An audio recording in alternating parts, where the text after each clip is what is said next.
Perkenalkan, nama saya Muhammad Rizky Putra Ramadan, dan pada video ini saya akan menjelaskan mengenai SEP1 atau Simple as Possible Computer 1. SEP1 merupakan sebuah model komputer sederhana yang dirancang untuk membantu memahami cara kerja dasar sebuah komputer. Sistem ini diperkenalkan oleh Albert Paul Malvino dalam buku digital Computer Electronics. Tujuan dari SEP1 adalah untuk memperlihatkan bagaimana komputer mengambil instruksi dari memori, memproses data, dan menghasilkan output. SEP1 itu terdiri dari beberapa komponen utama yang saling terhubung melalui bus, yaitu jalur yang digunakan untuk memindahkan data. Beberapa komponen penting dalam SEP1 yaitu antara lain program counter yang berfungsi untuk menyimpan alamat instruksi berikutnya yang akan dijalankan. Kemudian memory address register yang digunakan untuk menyimpan alamat memori yang sedang diakses. Lalu RAM, yaitu tempat penyimpanan instruksi dan data yang digunakan oleh program. Selanjutnya instruction register, yaitu tempat untuk menyimpan instruksi yang sedang dijalankan oleh sistem. Lalu ada juga akumulator yang digunakan untuk menyimpan hasil sementara dari operasi perhitungan. Lalu B register digunakan untuk menyimpan data kedua yang akan diproses oleh ALU. Lalu selanjutnya yaitu ALU atau Arithmetic Logic Unit, bagian yang melakukan operasi aritmatika seperti penjumlahan dan pengurangan. Selanjutnya output register menampilkan hasil akhir dari proses perhitungan.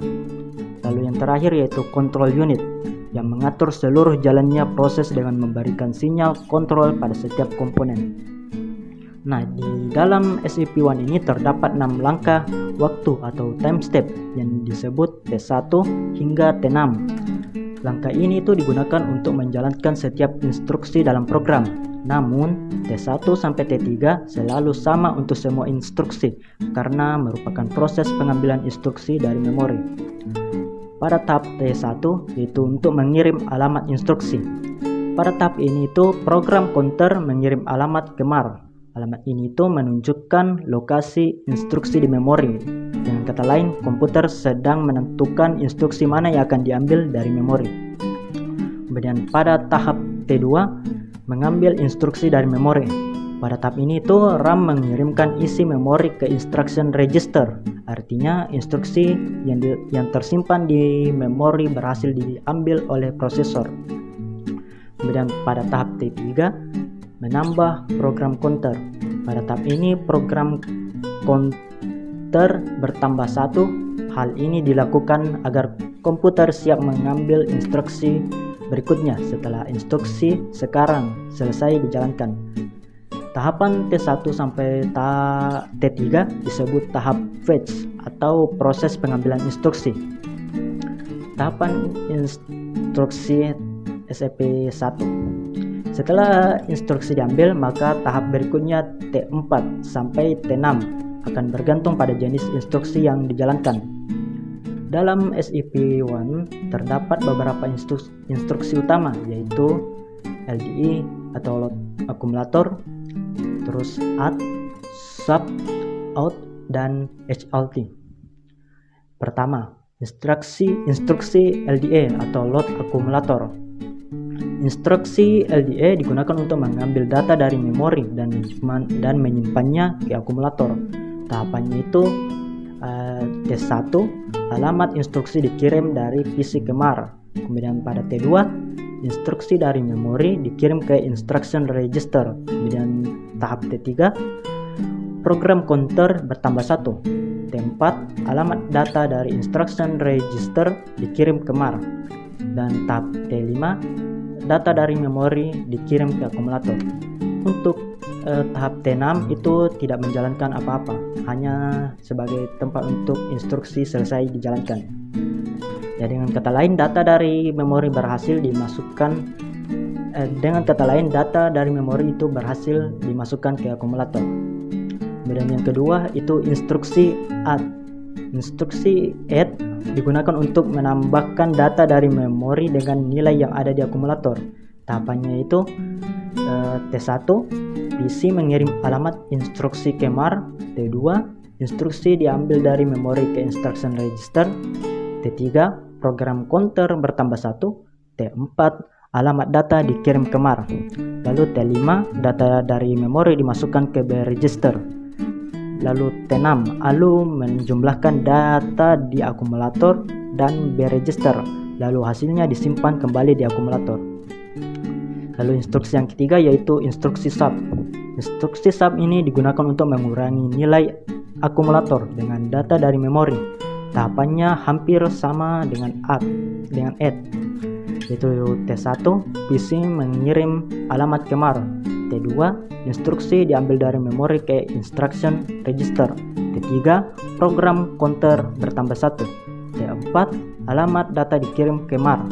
T5, data dari memori dimasukkan ke B register. T6, ALU melakukan proses pengurangan dan hasilnya disimpan di akumulator. Kemudian instruksi keempat, instruksi out. Instruksi out digunakan untuk mengirim isi akumulator ke output register. Tahapannya itu T1, alamat instruksi dikirim dari PC ke MAR. T2, instruksi diambil dari memori ke instruction register. T3, program counter bertambah 1. T4, isi akumulator dikirim ke output register. Dan untuk yang T5 dan T6 itu tidak ada proses tambahan, artinya instruksi selesai. Outputnya itu kemudian dapat ditampilkan. Lalu instruksi kelima yaitu instruksi HLT. Instruksi HLT itu digunakan untuk menghentikan program. Tahapannya itu T1, PC mengirim alamat ke MAR. T2, instruksi diambil ke instruction register. T3, program counter bertambah 1. T4, control unit menghentikan seluruh proses sistem. Kemudian program berhenti dijalankan. Baik, untuk lebih memahami bagaimana cara jalannya SAP1, berikut saya berikan simulasinya pada Logisim. Misalnya kita ingin menambahkan angka 4 dan angka 5. Jadi kita taruh datanya pada alamat 8 untuk menyimpan angka 4, kemudian pada alamat 9 kita menyimpan data 5. Dan pada instruksinya yaitu 08 itu instruksi LDA 8-nya ini maksudnya akan mengambil data pada alamat 8 yaitu 4. Kemudian pada kode 19 yaitu kode add 1 untuk add, kemudian 9 untuk mengambil data pada alamat 9. Kemudian E0 itu untuk outputnya untuk instruksi out, kemudian F0 untuk HLT atau instruksi untuk menghentikan jalan programnya. Oke, kita clear dulu. Baik, kita coba clock. Nah, pada clock pertama ini yang seharusnya terjadi adalah program counter akan mengirimkan instruksinya ke MAR. Kemudian kita clock lagi. Nah, kemudian di bagian RAM dia akan mengirimkan instruksinya lagi ke instruction register. Dia akan mengirimkan instruksi yang ditunjuk oleh MAR-nya. Setelah itu kita clock lagi.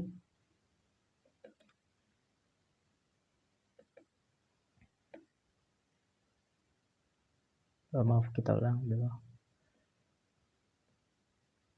Setelah di clock lagi, instruction registernya itu akan mengirimkan alamatnya kembali ke instruction register, akan mengirimkan instruksinya kembali ke MAR-nya.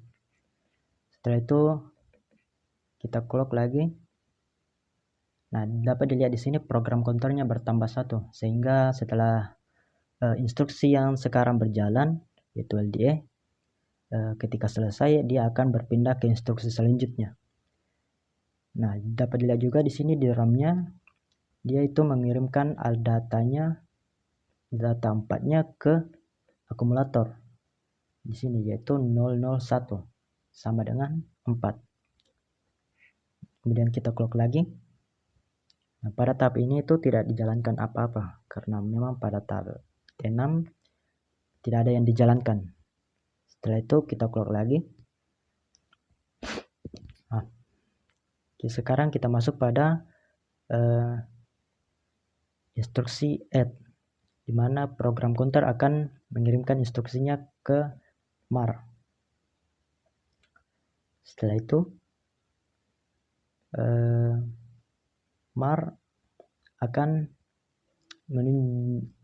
RAM akan mengirimkan instruksi yang ditunjuk oleh MAR ke instruction registernya. Setelah itu kita clock lagi, sama seperti tadi, instruction register kembali ke MAR, kemudian kita clock lagi. Setelah di clock, RAM akan mengirimkan data 5-nya ke register B. Dapat dilihat di sini yaitu 101, yang itu sama dengan 5. Kemudian kita clock lagi. Setelah di clock, angka 4 tadi yang tersimpan di akumulatornya akan dijumlahkan dengan 5 yang tersimpan di register B. Jadi 4 tambah 5 yaitu 9. Jika dibenarkan sama dengan 1001. Sama dengan yang tersimpan di akumulatornya yaitu 1001. Setelah itu kita clock lagi. Masuk kepada instruksi ketiga yaitu out.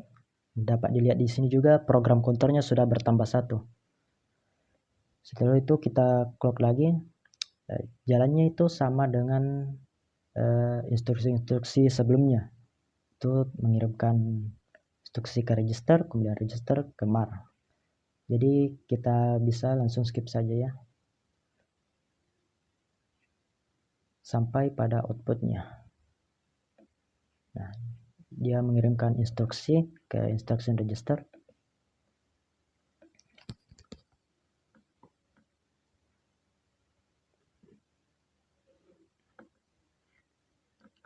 Itu kita clock lagi.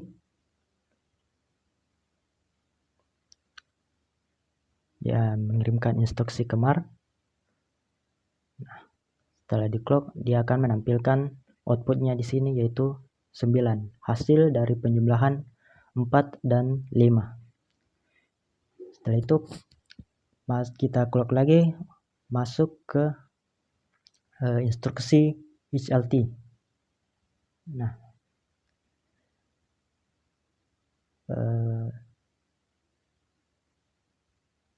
kita clock. Nah, dia pada RAM akan mengirimkan instruksi HLT-nya ke instruction register. Dan setelah di clock, dia akan menghentikan programnya. Dapat dilihat di sini, CPU-nya sudah tidak bisa di clock lagi. Seperti itu. Sekian dari simulasi yang saya berikan. Jadi kesimpulannya, SIP1 adalah model komputer sederhana yang digunakan untuk memahami cara kerja dasar komputer. Melalui sistem ini, kita dapat melihat bagaimana komputer mengambil instruksi dari memori, memproses data, menggunakan I/O, menyimpan hasil pada register, dan menampilkan output. Walaupun komputer modern jauh lebih kompleks, prinsip dasar kerjanya masih mengikuti konsep yang sama seperti SIP1. Baik, sekian penjelasan dari saya mengenai SIP1. Saya harap penjelasan ini dapat membantu memahami cara kerja dasar sebuah komputer. Saya akhiri. Assalamualaikum warahmatullahi wabarakatuh.